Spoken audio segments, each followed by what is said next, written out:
পৃথিবীর সবচেয়ে ক্ষমতাধর দেশ মার্কিন যুক্তরাষ্ট্র, আর তার সংবিধান নিঃসন্দেহে one of the most influential constitution in the world. সেই সংবিধানের শুরু থেকে অদ্যাবধি নানা গতি প্রকৃতি, বাকবেতনটা, পরিবর্তন, পরিমার্জন নিয়ে প্রায় 600 পৃষ্ঠার বই we the people, a history of the US constitution 2025 সালে লিবরাইট পাবলিশিং কর্পোরেশন থেকে প্রকাশিত এই বেস্ট সেলিং বইটি লিখেছেন হার্ভার্ডের হিস্ট্রি ও ল এর প্রফেসর জিল লেপোর। বইটার শুরুটা অত্যন্ত মনোমুগ্ধকর, আমার খুব ভালো লেগেছে। We the people, the Constitution of the United States is made up of things that are born, live, thrive, and die. Insects, animals, plants, ideas. 4 ভাগে বিভক্ত এই বইটি। প্রথম পার্ট হচ্ছে the invention of the constitution 1774 থেকে 1791, the contest over interpretation 1803 থেকে 1896, the pattern of the amendment 1961 to 2016। এই পার্টগুলোতে মূলত প্রফেসর জিল লেপোর যে আর্গুমেন্টটি তুলে ধরেছেন সেটি হচ্ছে আমেরিকান সংবিধান কি অপরিবর্তনীয়? এর পরিবর্তন প্রক্রিয়া এত জটিল এবং কমপ্লেক্স কেন? 1977 সালে আমেরিকা স্বাধীনতা ঘোষণার পর প্রায় 250-র মতো মিটিং, শত শত সভা, সেমিনার, এক স্টেট থেকে আরেক স্টেটে দৌড়ঝাঁপ, এই মিলিয়ে প্রায় 10 বছর পরে 1787 সালে ফিলাডেলফিয়া কনভেনশনের মাধ্যমে বাস্তবে রূপ নেয় মার্কিন সংবিধান বা ইউএস কনস্টিটিউশন। সেই 1787-র ফিলাডেলফিয়া কনভেনশনের পর থেকে আজ পর্যন্ত টিল টুডে এই 250 বছরের অধিক সময়ে আমেরিকার সংবিধানে সংশোধনের জন্য প্রায় 12,000-এর অধিক প্রস্তাব, অ্যামেন্ডমেন্ট প্রপোজাল আনা হয়েছে। কিন্তু মজার বিষয় হচ্ছে এখন পর্যন্ত আমেরিকান সংবিধানে মাত্র 27টি সংশোধনী বাস্তবে রূপ নিয়েছে, যা বিশ্বের লোয়েস্ট অ্যামেন্ডমেন্ট রেট। কেন? কি কারণ? জিল লেপোর মূলত এই কারণটি ব্যাখ্যা করেছেন তার এই বইয়ে।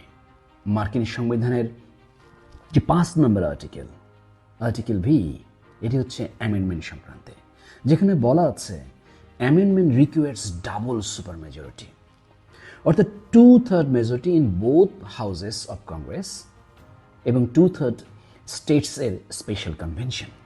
এই 27টি সংশোধনীর মধ্যে 1789-এ 12টি সংশোধনী পাশ হয়, যার 10টি বিল অফ রাইটস নামে সকলের কাছে পরিচিত। 1804 থেকে 1865 এই 61 বছরে আমেরিকান সংবিধানে কোনো রকমের সংশোধনী বা অ্যামেন্ডমেন্ট পাশ হয়নি। 1865 সালে পাশ হয় দাস প্রথাকে বিলুপ্ত করে 13তম সংশোধনী, অর্থাৎ অ্যাবলিশ স্লেভারি। এরপরে 15তম সংশোধনের মাধ্যমে আফ্রিকান ডিসেন্ডেন্টদের ভোট দেওয়ার ক্ষমতা আসে। তার 70 বছর সংগ্রামের পরে 1920 সালে পাশ হয় নারীর ভোটাধিকারের ক্ষমতা 19তম সংশোধনের মাধ্যমে। 22তম সংশোধনী, যার মাধ্যমে আমেরিকা প্রেসিডেন্সিকে 2 টার্ম লিমিট করে, সেটি সংগঠিত হয় 1951 সালে। আর 1971 সালে 26তম সংশোধনের মাধ্যমে যে মানুষের ভোট দেওয়ার ক্ষমতা, সেটি আগে ছিল 21 বছর, পরে করা হয়েছে 18 বছর। এই সংশোধনে আনা হয় 26তম সংশোধনীতে। এইসব ইকুয়াল রাইটস অ্যামেন্ডমেন্ট বা ইআরএ নিয়ে এই যে কনস্টিটিউশনের যে founding father's, James medicine, George Washington, Alexander Hamilton, Benjamin Franklin ইত্যাদি ব্যক্তিদের কার কি ভূমিকা, ফেডারেলিস্ট ও রিপাবলিকানদের কি ভূমিকা, সংবিধান রক্ষায় যারা সংবিধানকে আসলে বেদবাক্যের মতো মনে করে এদেরকে অরিজিনালিস্ট, এই অরিজিনালিস্টদের কি ভূমিকা ইত্যাদি নিয়ে জিল লেপোর তার এই বই উই দ্য পিপলে বিস্তারিত আলোচনা করেছেন। একই সাথে এই সংবিধান রক্ষায় এবং সংবিধানের ব্যাখ্যায় উই দ্য পিপল বইয়ে জিল লেপোর আসলে সুপ্রিম কোর্টের ভূমিকা নিয়ে প্রশ্ন তুলেছেন, যে জুডিশিয়াল ওভাররিচ, জুডিশিয়াল অলিগার্কি ইত্যাদি নিয়ে প্রশ্ন তোলা হয়েছে। এখানে অনেকগুলো বিখ্যাত কেস লয়ের কথা বলা হয়েছে, যেমন Brown vs Board of Education 1954, Roe vs Wade 1973, Dred Scott vs Stanford 1857, এই সহ নানাবিধ কেস ল নিয়ে এখানে বিস্তারিত আলোচনা করা হয়েছে এবং এই ধাপে ধাপে বিভিন্ন অ্যামেন্ডমেন্টে তাদের যে ভূমিকা, পক্ষে বিপক্ষের ভূমিকাগুলো নিয়েও কথা বলা হয়েছে। মার্কিন যুক্তরাষ্ট্রে সংবিধানের সংশোধনে আনা is kind of institutional sclerosis, একটা কোষ্ঠকাঠিন্যের বিষয়। এই প্রেক্ষাপটে তাহলে আমেরিকায় কনস্টিটিউশনালিজমের ফিউচার কি?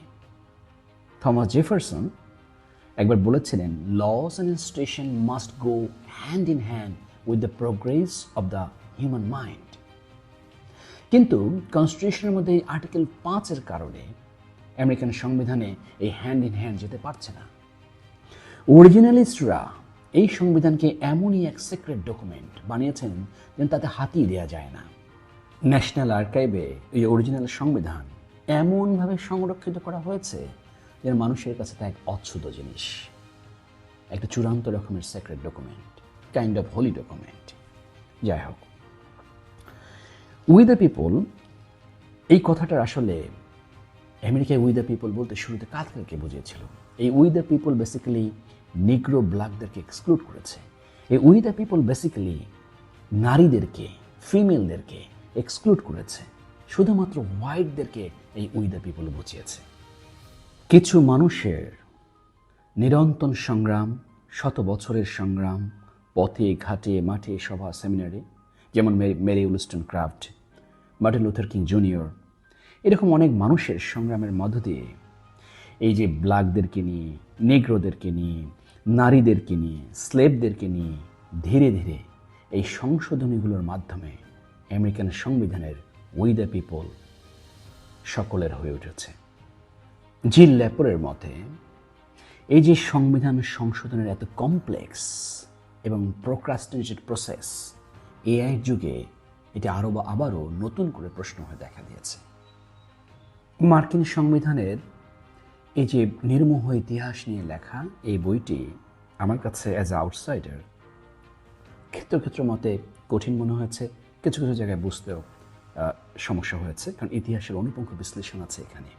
তবে এই বই থেকে অনেক কিছু শেখার আছে, অনেক কিছু জানার আছে। রাজনীতি, ইতিহাস, বিচার, সংবিধান নিয়ে যারা পড়াশোনা করেন তাদের জন্য আমি মনে করি এটি একটি required read. Thank you so much for listening the review of We the People.